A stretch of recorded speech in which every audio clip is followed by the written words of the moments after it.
Hey, storyteller, storytelling Ron. I'm going to do some ranting stuff here. Okay, let's just get to it. Oh, first, I got to do a commercial. My book. Oh, that's cold. I forgot to turn the heater on. The coffee heater thing. Anyway, all right. Alfred the Boy King series. This is my 5 books. I'm working on 6 now. This is a epic fantasy. It's a modern day kid, like Connecticut Yankee and King Arthur's Court, Mark Twain. It's about a modern day kid who goes into a fantasy world, and he it's all horrible, and he's got to figure out what's going on or why he's there. And there's obviously epic backstories and all this cool stuff, and there's even romance and stuff, adult romance, which but family friendly, traditional. I tell when I go to the homeschool convention, I tell the parents this only has two genders in it. I apologize. I'm limited that way. This is about honoring the mother and the father. This series, and pretty epic. It's very fantasy, like fantasy. Epic battles, goblins, ogres, all kinds of crazy stuff. So it's up to 5 now. I got some dude giving me 1 stars. I don't know who that is. Some weirdo. But everything else is pretty good. So yeah, that's on Amazon. If you guys check it out for your kids, even for yourselves, I'm telling you, adults read it and love it too. So I'm working hard on that. So if you can, support me there by buying the book. And I think it's a great book, especially for kids. It teaches them courage. It teaches them a lot of things about like nutrition and working out and training and stuff like that. Just I weave it into the story. I weave in a lot of issues today that but in the story, in elements of the story, and teaching about courage. I really want kids to understand courage. All right, here I'll give you the kind of what's the secret of courage. What is courage? I ask people this all the time. What is courage? Training. That's all it is. Training. So with your kids, and there's a fire in the house, they're going to be paralyzed. They don't know what to do. That's fear. That's like the ultimate cowardice is I don't know what to do. But if you train them, you tell them do this, do this, do this. Even if they fail and die, whatever it is, do this, do this, do this. They will, and you drill it. It's a drill training. Then they'll do that, right or wrong. They'll do that to get out. So that's the secret of courage, training. Okay, and then so this story kind of shows that the kids train. There's a lot of kid stuff in there, but Alfred deals with adults, a lot of adults and their issues. So that's what that is. Okay, so let's go to some stuff I just want to talk about that I just kind of on my feed. So I just looked up Acolyte because obviously this Acolyte thing, I haven't watched it, so I'll come out with that, but I obviously know what's going on. Why everyone hates the Acolyte. This is hilarious. I saw a bit of that on actually Geeks and Gamers. I've seen this Asmund guy, which is fine, but his take on that was hilarious. So this show is just so bad, and they're pushing it down. They're blaming the audience, and they're angry at us for not liking it, or I haven't really done it. I haven't review bombed it, or and they're blaming everyone for review bombing it, even though what we're doing is just giving them our opinion of it, or whatever. The Star Wars fans. I've obviously left Star Wars because I knew where it was going, and I personally liked most of everything up until this point. Like the Obi-Wan one was kind of weird, but I just wanted to be entertained by Star Wars-y kind of stuff because But the Boba Fett, everyone hated it, but I actually liked it. I actually liked the Boba Fett series. It was just fun entertainment, and it felt like an adventure, like a role-playing game kind of adventure. I really like Andor, even though they had a lesbian character, but I don't care. I like that. They weren't preaching it; she was just a character. Which I'm gonna have to accept that stuff. But what I don't accept is them preaching or pushing it on us, the homosexuality. I get they had to bring it in there, but Andor was pretty good. I really, and my wife really liked it too, so we want to watch the second one. But if it comes out or whatever. But did not watch this one, and was there one before this? I don't know, but I'm not really. I'm out. I'm doing Christians in Space, my role playing game. It's freaking awesome, and I feel like I really touched on something here about playing characters that actually evangelize. Okay, you actually evangelize in the story. And that is an amazing, and please steal that idea from me. I'm going to start writing all my stories in that way, that they're evangelizing and confronting they're not just going out and killing bad guys. They're figuring out why is there bad guys here? Why is there monsters here? Why are the monsters so powerful? Because the villagers are pagans, and what do pagans do? They worship power. So that's the real issue. And that's medieval history, our history. So here's the thing that's going on with this Star Wars thing. Look at this, all hilarious. But OMG, I'm going to get to this. Why this culture war? I appreciate Star Wars theory, geeks and gamers, nerdrotic, and the critical drinker. Stop blaspheming the Lord.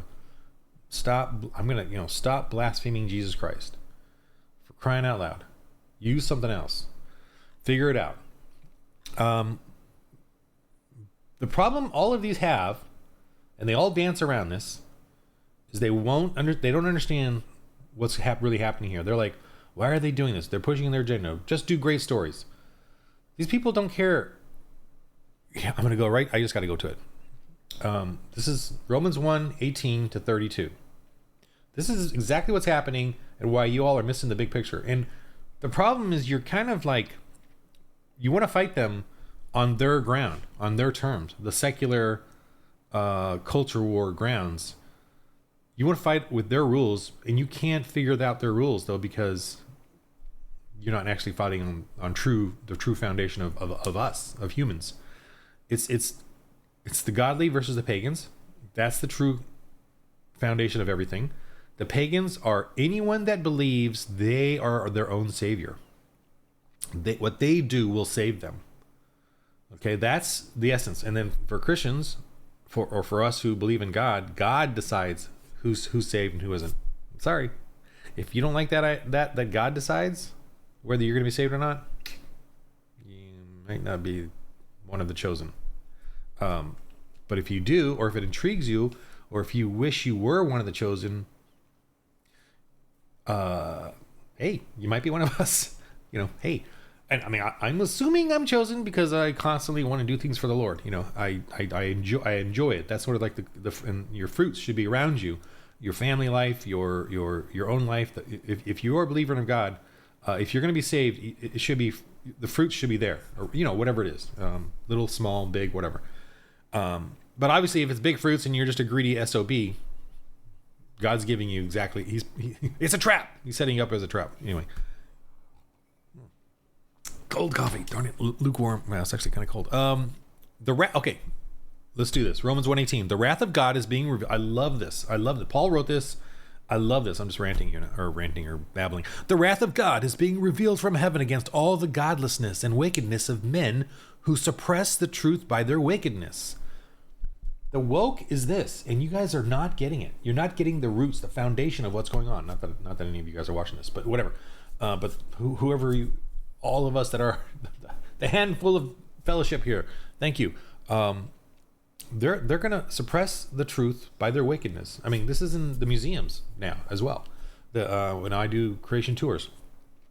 For what may be known about God is plain to them. I mean, it's plain. I mean, if I'm going to go to the museums, it is plain to them that the story of the global flood and being buried in all these layers, sedimentary layers that are continental in size, over 3 or 4 states, these layers of sedimentary. And remember, water is what separates the sediment into its density and weights. And there's thousands of these layers, all chaotically done, but in layers, sedimentary layers, and some are vast and some are tiny. That's a global flood because those layers are huge. They're vast. They don't go over a valley. They go over the state. Several states.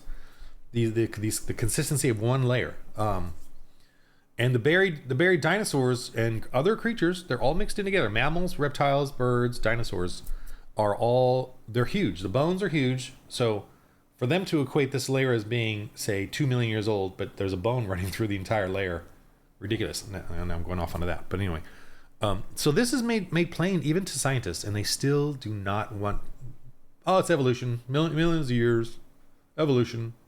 That stuff all happened all at once. All those layers happened all at once. All that burial happened quickly, and it all dried out quickly, and it had to dry out to become fossilized. It can't stay wet. If it stays wet, the microbes are going to eat away at the bones and eat away at the shape, and it'll be gone. won't even exist. That's why you don't find fossils at the bottom of like permanent lakes or the ocean, because the microbes just eat it all away. And it only happens if it is wet, buried, and then dried out, like a concrete type of thing. Because God has made it plain to them. God has made it plain to us. He's made all this plain to us. So, but they're like, this hand, like I'm gonna just go. I know I'm going off on a little creation thing here, but this is why I love creation. Creation gave me sort of that final doubt. Got rid of the final doubt. This hand is designed. It's absolutely designed. Look at, that's a pulley system. Those ligaments are pulling down from the muscles over here, right? How does this? That's a pulley system. When it contracts, and then I can pull my fingers. That way I have more strength in the hand. There's no muscles up here. I mean, minimal. The muscles I'm using are down here on the forearm. How do cells do that? How do cells know to build that? Oh, and guess what? It happens to have a mirrored version, complementary symmetrical version, so that I can work with these hands. I mean, that right there. I mean, the nails, they're placed right where they need to for me to hold on to things, to strengthen the tips, to be able to pick things or whatever. And they're all, the knuckles are offset so that they're fitting in nicely, snugly in there. They're not straight along. This is wonderful. And yet, this is a design, for us, so that we can create things. We are created in the image of God. We are creative. Monkeys are not creative. Monkeys are given, he makes creatures however he wants, but they're not creative like we are. They're not creative at all. They're just doing their thing. And then, they say, that they use tools. Well, termites make cities, so maybe we came from termites. Termites make cities. Ants farm. Maybe we evolved from them. That's ridiculous. The hummingbirds use a rock with a spider web to balance their nests in the wind. Maybe we came from them. So that's ridiculous. Okay. Don't get me started. All right. For since the creation of the world, God's invisible qualities, his eternal power and divine nature have clearly been seen, being understood from his workmanship, so that men are without excuse. So I'm talking about, this is creation right here. Then since the creation of the world, God's invisible qualities. We know his invisible qualities, man. Chemistry has a mathematical thing to it. Our atoms have a mathematical thing to them. Our DNA has a code, gene code. I had an atheist argued with me, it's not a code. I'm like, it's called gene code. He's not a code. That's how dumb they are. That's how, see, they're going to suppress the truth by their wickedness. I had one guy tell me gorillas are equal to us because their strength and all that. I'm like, what are you talking about? Another guy told me, no, none of this. This is not, And I'm like, well, how does the Japanese bee? I was describing to him how the Japanese bee kills the killer wasp, the killer hornet, or the big giant hornets they have, and the Japanese honeybee, because the European honeybee doesn't know how to do this. The Japanese honeybee will form a ball around the giant hornet, and they will all vibrate and create a temperature just enough to kill the hornet, but not them. And then the heat of it kills that hornet, the giant killer hornet that they can't fight otherwise.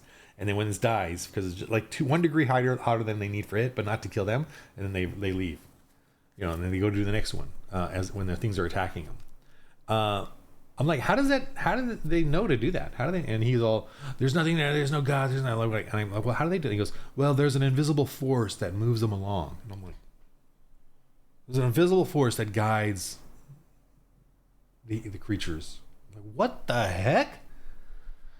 All right. That's why I don't argue with atheists anymore. It's just ongoing. I will destroy their one argument and then they move on to the next. And it's just like, wow.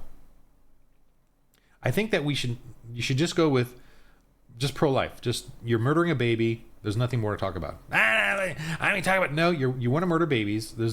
I don't want to talk about economics or anything. You're murdering babies. You're murdering little boys and girls in the mother's womb.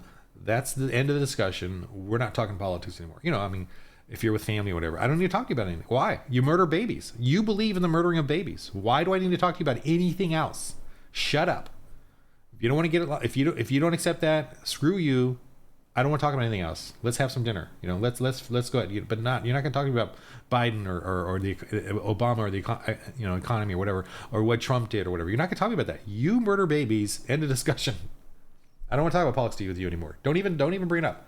Okay, fine. I'll go home now. Goodbye. I don't want, we don't need to be family. I mean, I'm just going to be honest with you. I'm not to go too far into my family, but I told a family member, I don't need you. I don't, for 2 years I didn't talk. I don't want to, we're good now. No politics, no arguing. But 2 years I said, nope, I don't need you. I don't owe you anything. As a Christian, I don't owe you anything just because we're related. And if you're going to, scowl at me with your politics, then you will not see me or my family. So that's how that went. And when I did that, the rest of the family said, oh, if he can do that, we can do that. And then this person said, oh, if he can do that, everyone can do that to me, and I cannot keep scowling at everybody. So I guess I don't have that power over all the family anymore. Because when I did that, the others started talking about doing that too. And that's what you got to do. So now this person has actually changed. It's been years and years of, but much better. Okay. Still the same politics, by the way. I don't, you know what I mean? I you know what? Evil, I get it. I'm not going to talk about it. That's your choice. See, that's the chosen. As a Calvinist, I believe that if someone's evil, they're evil, but they're not going to be evil around me. I can't. What can I do? It's pretty apparent. Okay. Okay. The only thing you can do with evil is subdue it. You can't. You have to subdue it. What else can you do? All right. Let's get back to this. Whew. Okay. Although they claimed to be wise, they became fools. So yeah. Okay. Oh, although they knew God, they neither glorified him as God nor gave thanks to him, but they became futile in their thinking and darkened in their foolish hearts. Yeah, so this is the culture war that we're fighting here. Although they claimed to be wise, they became fools and exchanged the glory of the immortal God for images of mortal men and birds and animals and reptiles. So I love this, and I tell this is the one I use for the kids. For although they knew God, they neither glorified him as God nor gave thanks to him, but they became futile in their thinking. Okay.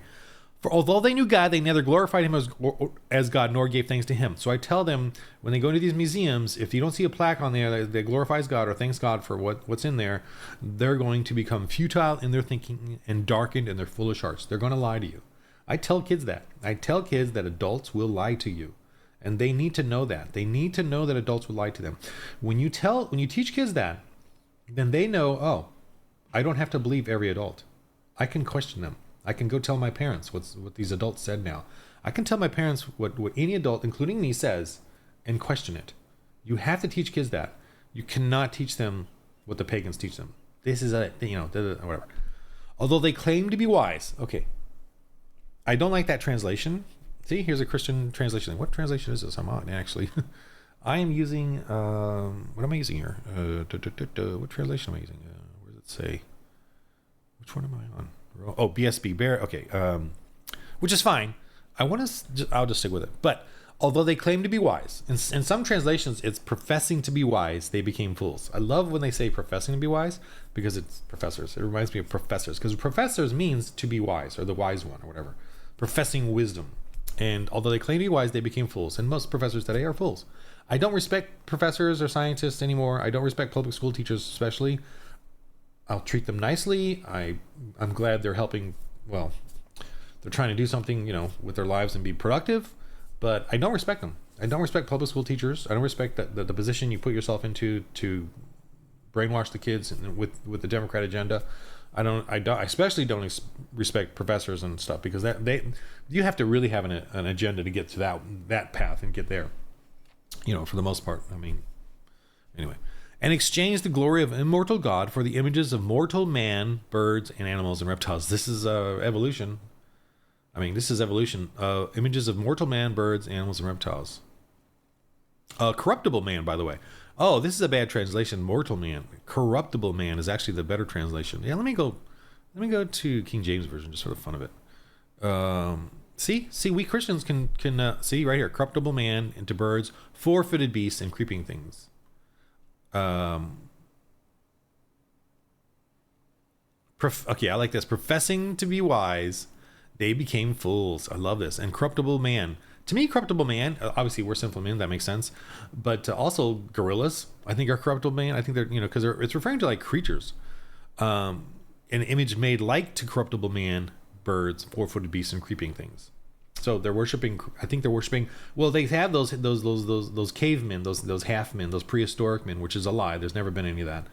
And I have a huge book on that. Actually, let me bring this up just to pitch this a little bit to you guys. Let me get these books real quick.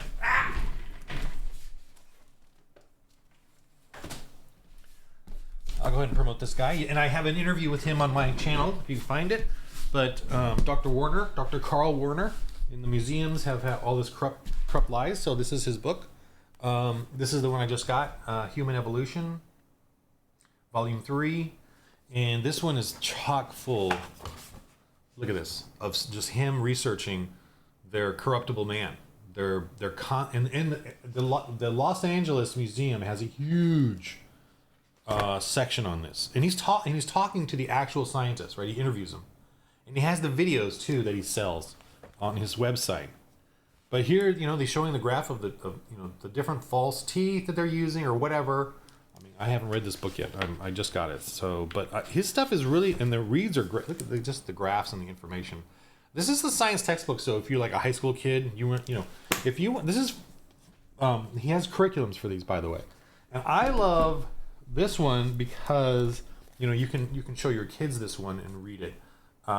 Evolution, the Grand Experiment, and show how this helps inculcate your kids, gives them immunization to the evolution crap that they're teaching.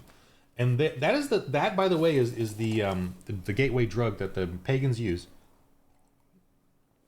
to get your kids away from God, from the Bible, because millions of years ago, dinosaurs ruled the earth. Dinosaurs millions of years ago. Dinosaurs roamed earth millions of years ago, hundreds of millions of years ago, millions of years ago. And that's what they're doing, and that's a lie. And so then the next thing they do is, okay, so evolution happened millions of years ago, and we're like, oh yeah, I've heard that somewhere. Where did I hear that? When I was 2, 3, 4, 5, 6, 7, 8, 9. Oh yeah, evolution, yeah. Yeah, scientists, yeah, evolution, yeah, millions of years. Oh yeah, I heard that. I think I heard that somewhere, like 5 minutes ago in the video. So he showed, look at this. And they're great little reads for you to read along with your kids and show them how they lied. Which of these 3 animals do evolution scientists believe are most closely related? Placenta mole, pouched mole, humpback whale. Answer: the whale and the placenta mole. And it's like, what? And you show your kids which of these animals, so they're cool little informative graphs. Show your kids. Totally, Ian's got a cool little kid picture there about something, calculating stuff. And it really goes over this. And I really highly recommend this, especially for homeschoolers. They have a curriculum too. He's selling a curriculum on his website. But you got to get your kids, young adults. Maybe if your young adult is questioning God and faith, I would get him this. Start him off with apologetics and this stuff, because this is what they're doing. This is the one that inculcates, or they're brainwashing him to believe, to question the Bible. This is exactly what they're using. They have to use this first. That millions of years ago dinosaurs. That's what they have to start with when they're 2, 3, 4, 5, and all their games and all the movies. They got to put millions and millions of years. Millions and millions of years ago is their spell. That's their spell. Millions of years ago. Dinosaurs were millions of years ago. That's a spell. I mean, think about it. It really is. And it's not millions of years ago. This one, the second one, is really cool too. This one goes into the depth of. I mean, I was like, dang. Like everything I read in it was like, dang, another one. But they just go over the fossils. And here, let me see if I can find one here that's hilarious. They're all hilarious, but I'm trying to see one where. So, this example here is a fossil here, the salamander. Okay, this is the fossil, and then this is here, modern day fossil. I mean, it's modern day. This isn't. Then they found this in the fossil record. But yeah, there it is. And he has a bunch of those in here. That's what I was looking for. He has a bunch of fossils. Oh, here we go. Bunch of fossils, millions of years ago, modern day. Then, so what's changed? You know what I mean? He's like, nothing's changed. They're all the same. There's even it's not in here, but it might even be in here. I'm not sure. But there was even a graph of insects, and they showed the insects, and it was huge. I have it somewhere. I saved it too. I use it, but it's probably on my other computer. Blah blah blah. But it had a graph of all the insects, and it just showed that they're all the same. Even the old ones, like the fossil ones and the new ones. I mean, they're a little bigger maybe in the old one, but they're all the same. Nothing's changed. So they're not millions of years old. They're only thousands. Anyway, and of course, I know you all heard of the soft tissue stuff. There's soft tissue in the dinosaur bones.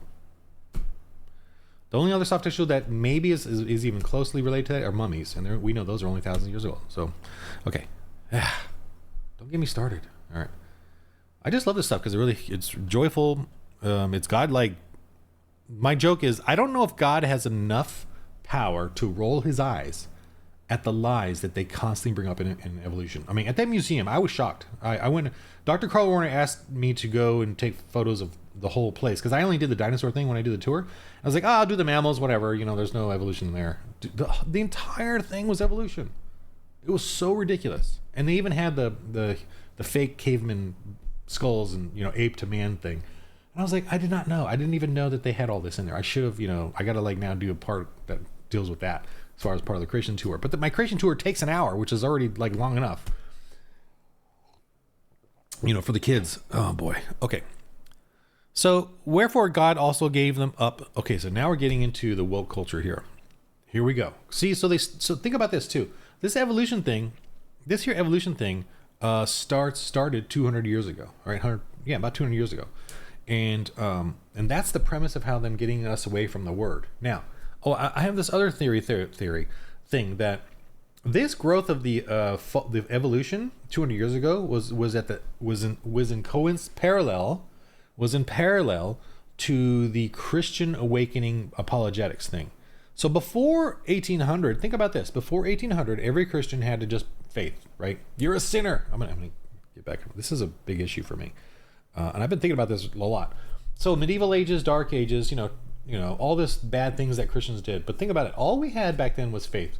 You're a sinner. You got to give, you got to repent and come to Christ. That's all we had.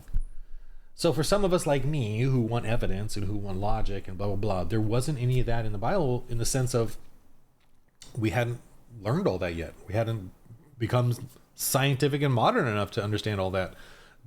All the historical proof of the Bible did not really get investigated until the 18th, 19th century, when the atheists started complaining of how fake the Bible was, the historical part. So then Christian archaeologists started going, oh, they're saying this is fake. Let's go to the actual places and find. And what do you know? They're real. So that part is a big part of apologetics. Is the archaeological evidence is a big part of apologetics. Apologetics means the explaining something. Today apology means I'm sorry, but originally the Greek word is to explain something, which is anyway. So the start of apologetics was these Christian archaeologists during its time of scientific expansion as a Christians went in and discovered that, hey, these things are real, and that's the whole white colonizer beginning kind of thing. But then in the 18th and 19th century, and of course the 19th and 20th century, the science started coming about. Louis Pasteur, pasteurizing milk.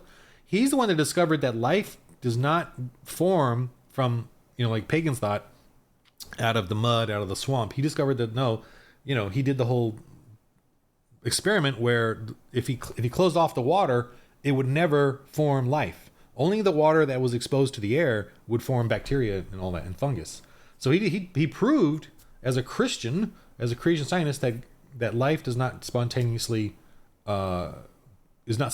created, and everyone thought it was, and so that was a defiance of the Bible, because God said He created life.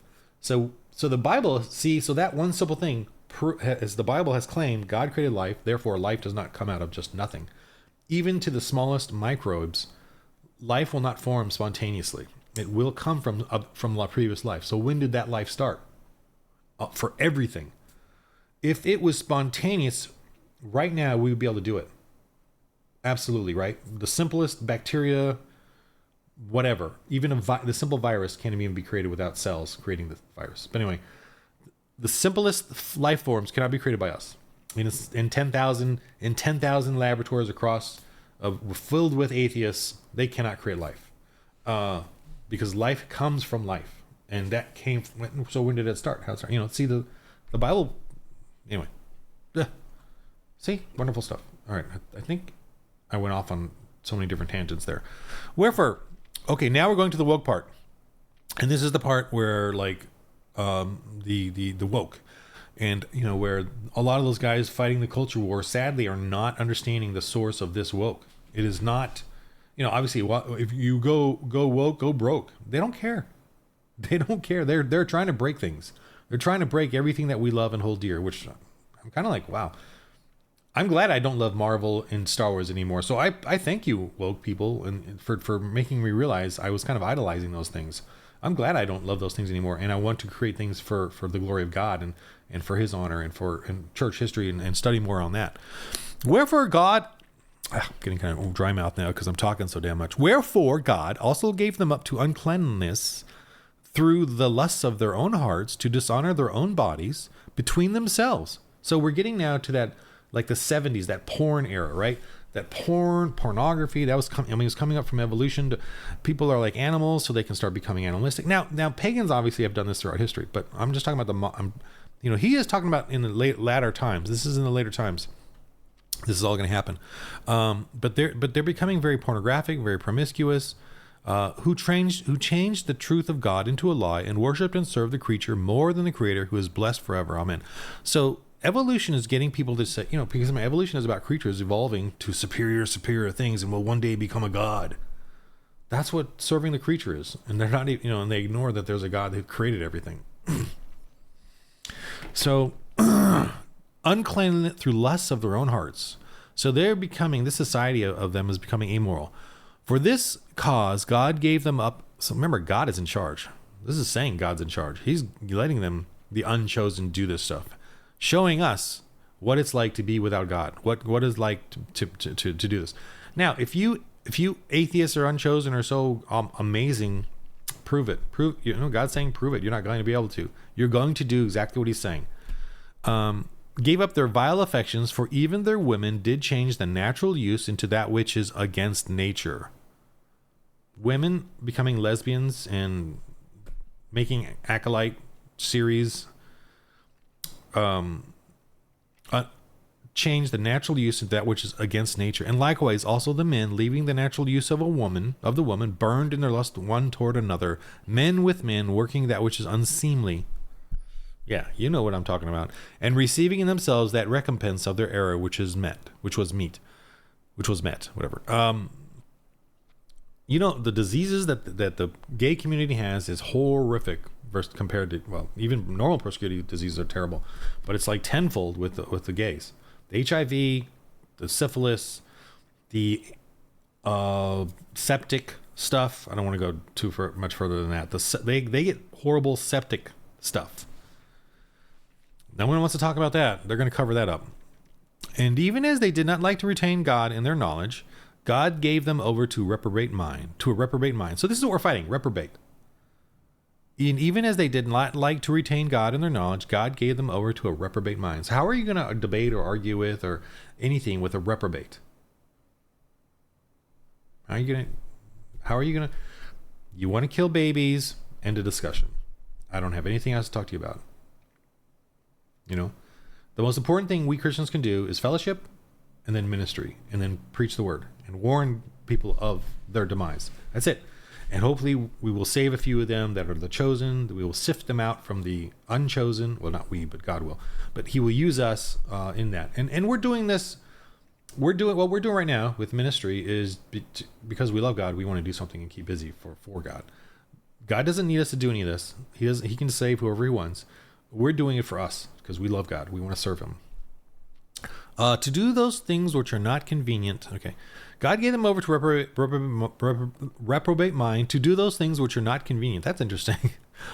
The stuff they're doing, like all they're pushing this ridiculous woke stuff is not convenient, right? It's very difficult for them, but they're going to do it anyway. They're going to dog each other and being filled with all unrighteousness, fornication, wickedness, covetousness, which is Marxism. Covetousness is taking other people's stuff, taking their family, taking their wife, taking their property. They want your stuff. That's covetousness. They're your business. We want to tell you how to run your business the way you have to do it or else. Maliciousness, full of envy, murder, debate. They're always freaking wanting deceit, of course, malignity, whisperers, backbiters, haters of God. I love all these words. I mean, this is how much more insulting can this get? Backbiters, haters of God, despiteful, proud. Ooh, proud. I wonder where that's come. This is King James Version, so this was done in what, 1600 or something? Or 1400? No, earlier than that. 1200? Something like that. I don't know. Boasters, inventors of evil things, disobedient to parents. They don't honor the father and the mother. They're going to call them, what now? Breeding person? Oh my gosh. Without understanding, covenant breakers. They're going to break every promise. They're going to say one thing and then do another thing. Why not? You know? Without natural affection. No natural affection. Implacable. Unmerciful. Who, knowing the judgment of God, I love hell. I don't care. I'm going to hell. That they which commit such things are worthy of death, not only do the same, but have pleasure in them that do them. I mean, this is Islam too. They just have pleasure in doing horrible things to people. So yeah. Okay. Now what? I think I'm done. But the woke culture is this. And I appreciate what the libertarians on YouTube are doing, like they're fighting the culture war. But I think you all need to read this, Romans 1:18-32, and really start thinking about this and bringing this into it, because this is what they're at. This is where they're at. And this is who you're fighting. That's who you're fighting. So what, when you tell them all we want is a good story, when you tell them, don't preach to us, really? That's going to, So what's the solution? First off, I would say to you libertarians out there that are I enjoy on YouTube and doing this thing, go to church. First thing, go to church, get some fellowship, and know that you have a platform that you could use for the glory of God. Maybe you've been blessed with that, and you can start doing it. And I'm not saying change kind of what you're doing, but just start bringing in, reminding people and yourself that God's in charge, and that what you're doing is for God, and then what they're doing is evil, and then do what you do. I'm not really asking you to change what you do, but I'm asking you to really start understanding that God's in charge, and that you all need to understand that. Because what you're doing is you're trying to fight them on their ground, and they don't care. They don't care, and I know you all are kind of trying to form an army of independents, of libertarians, but you're going to fall quickly without Jesus and God around you. It's the church that built up the free society that you live in. It's the church that built up the compunction, is that the right word? Compellingness that you want to fight for something good and right. It's the church, it's the culture of that has given you what you're doing. But if you get rid of that, what are you going to fall back on? And what are your children going to fall back on? Because the next generation is just going to be random then, your children, whoever. But if you have the church around you, a strong church, that will continue to help build your strength and give you reinforcements, and it will help build up your children or the future generations. So, that's kind of like my advice to you, or my thing, whatever. So, and for us Christian men, we need to start picking a side openly to the culture, and stick with it in fellowship and ministry. And that's kind of what I'm doing here, and I'm hoping you all can do it. And because I'm an RPG guy, that's what I love doing, so that's what I'm working on. And you all, in your own circles, do the same thing. You can have these games to do it with. If you are into RPGs, role-playing games, these are really helpful. And they get you guys with having fellowship, having fun, but also evangelizing in the game, and planning churches, and just getting that psyche, that we got to get that evangelistic psyche back. And then start evangelizing. And then when your fellowship is nice and strong, you can start just hitting, influencing each other and encouraging each other and working on it. Yeah. Okay. The game of life. Whew, that was a long one, but I wanted to just do a rant again. In the game of life, roll holy dice.